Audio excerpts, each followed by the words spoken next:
Hello, I am Haley from Loop by Loop Studio, and today I'm whipping the edge of this new geometric rug that I just finished, and I'm like about a third of the way through, maybe a quarter of the way through, and I was like, wait a minute, I should make a little video about this. So if you're not sure what whipping means, it means finishing the edges of your rug with yarn that's wrapped around the edge, and I'm seeing a little spot here on the corner.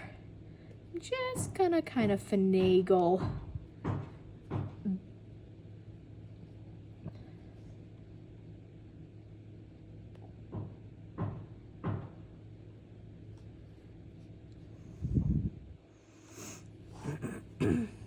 Hello, it's Haley from Loop by Loop Studio, and I'm spending some time today whipping the edge of my newest geometric rug here.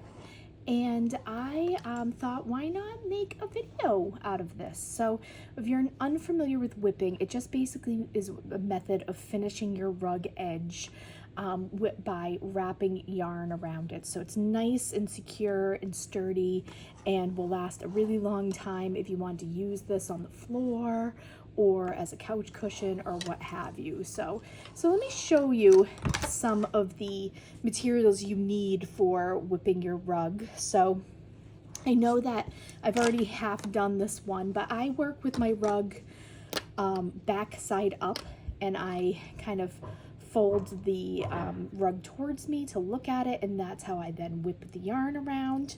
So the first thing you can probably see that I have here, my edges, my foundation edges are rolled up, and I have all these little clips around the outside of my rug. So let me take a couple of these off and I can show you this edge. So I have trimmed my foundation about 1.5 inches. And some people put cord in here to make the bulge of the edge a little bit bigger. I don't, since I work on this with this primitive linen that's pretty thick. I just take this edge and I just roll it up. So I'm taking the actual cut edge and I'm just rolling it to the hooked part of the rug, and then I just clip it with these clips. So that hides and protects the actual cut edge from unraveling, because then I go around that whole section with yarn and secure it in place. So this little edge here that you can already see is starting to fray will no longer be susceptible to that. So you can go around and clip the whole rug, or you can kind of clip as you go. I sometimes like to clip the whole thing first, just so I can move it around and not worry about everything unraveling on me. The other thing is the corners. I tend to clip at a diagonal. Let me get in frame here. So when I cut it, I cut this at a diagonal to help save on any extra bulk that you get in the corners. And then a lot of times I roll in from the corner, get that clipped, and then I'll re-roll my sides. Because you don't want the corner to be extra bulky than the rest of your sides. You just want it to be about the same girth around. So that's why I'll cut my edge, and then here I'll do like a diagonal. Just again, it kind of cuts down on any extra bulk that you'd have there. So other things that you need for doing this process is you're going to need yarn, and I'm using a simple black rug yarn from Briggs and Little called Heritage 2-ply. I would say it's about the same weight as worsted weight yarn. I'm not like a yarn weight expert or anything, but that's what it feels like to me. But it's a nice plied yarn. It's also very hardy. It will stand up to being used on the floor and be nice and strong. It's not going to come undone. The other thing that I need, besides my pail of clips here, is a needle. Now you could use a yarn needle for this. I like to use a doll making needle that's about 3 inches long. It has a big enough head for you to put the yarn through the needle, but it is nice and pointy. so it's going to get through my foundation easily. I have used a yarn needles before, something like this that's, let me get in frame, something like this that has a really large head and is very dull. It can get through the foundation because your foundation has holes in it, but I just prefer this one because I like the sharpness to get through the foundation no matter where I'm going into the holes. So the other thing that I do is, you might notice that my yarn is cut. I like to cut up all my skeins of yarn so that it's in more workable pieces. So here's one piece of yarn here. I have mine maybe about 24 inches long or so. I find that working with the yarn in pieces is a lot easier than working from a ball of yarn, just because I can undo areas if I need to. Anyway, I hook with pieces also. I don't hook from a ball of yarn. So it's already set up for me whether I want to whip another rug or I want to use this in rug hooking. It's already cut and I can do that. So let me go ahead and thread my needle.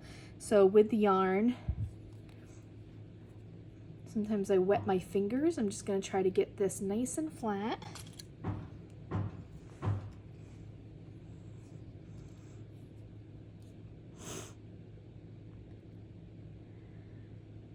And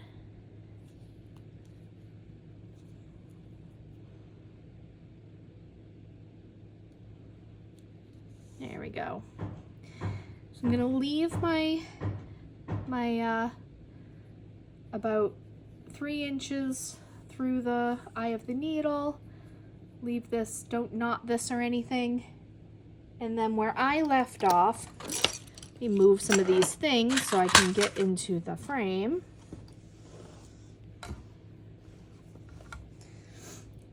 I left off on this corner. So I had just gone around the corner here. Here's the front. And here's my other piece of yarn here. I like to move from right to left. It doesn't really matter though. And I'm going to give myself a little space by moving this clip here. So what I'm going to do is, this is my tail from where I left off. I'm just going to hold that. I'm going to go in very close to my last row of whipping.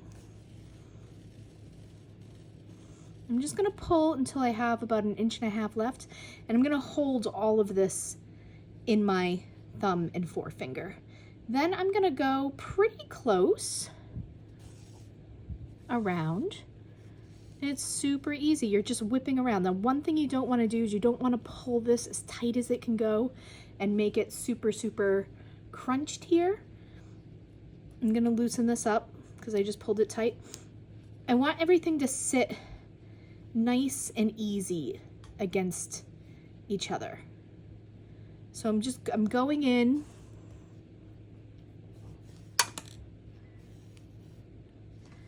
And as I'm pulling my yarn, I'm really pulling it so it's snug, but it's not pulled super tight. And the whole idea is that when this rug is on the floor, any wear and tear that's going to happen is going to happen on this little beaded edge. Oops. It's a lot harder to do this standing, but I'm standing so that I can see in my camera and make sure that you guys can see what's going on here. So I'm just going around and around and around and moving my clips as I go.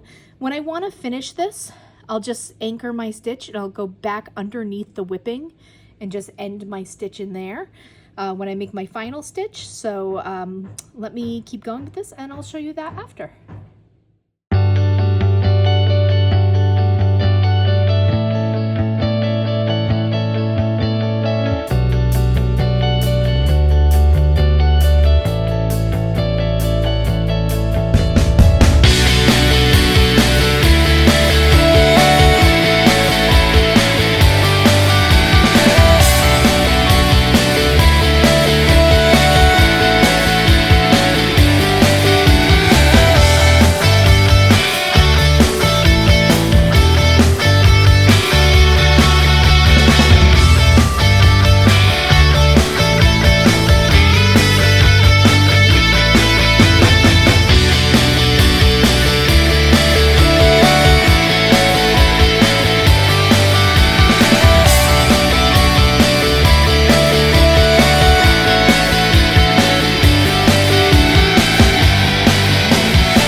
whipping my edge. You can see I just have one little bit here left.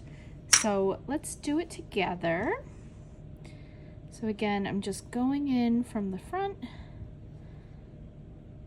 coming out the back.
Looks like I'm gonna have just enough yarn to finish this up.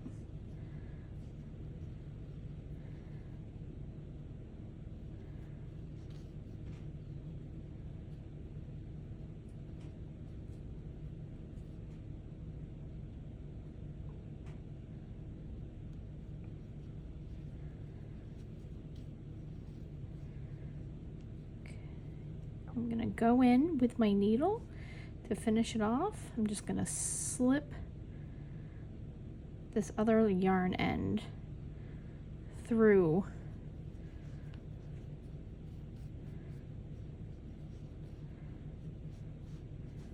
the work I've already done. That's gonna anchor it in there. I'll snip this off. Then any spots that might be open to the foundation a little bit, I'm just going to use my nail to kind of spread the yarn out and cover any spots. I usually take a look at the front and the edge, just see if there's any spots that don't seem to be covered up. The corners can be a little tough. Here's a little spot here. So I'll just go in, kind of spread out my yarn a little bit.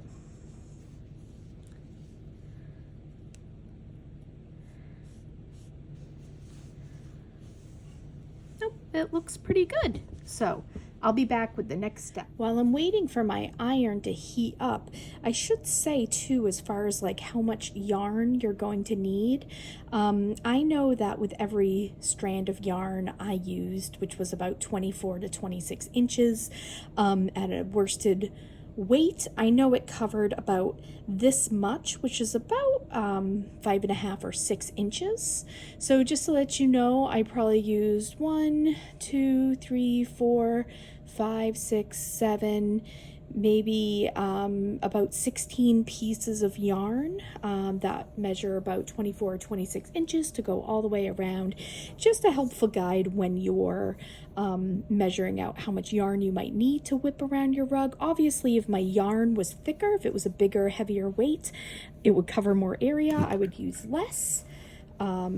But anyhow, yeah, that's kind of a helpful guide to give you when you're trying to calculate how much yarn you might need. Okay, my iron has finally heated up.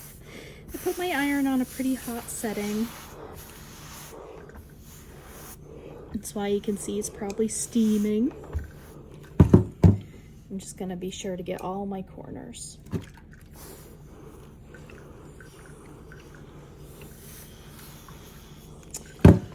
So I'm ironing the back first, and then I'll iron the front.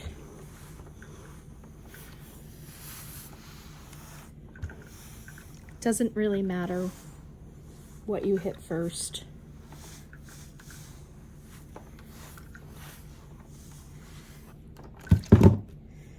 Here's my back. I'm not really sure if it's going to show up on camera how much the steaming and ironing makes a difference, but when you're doing a rug in all wool fabric strips, it really does smooth them out quite nicely. And the difference is subtle, but I can see it.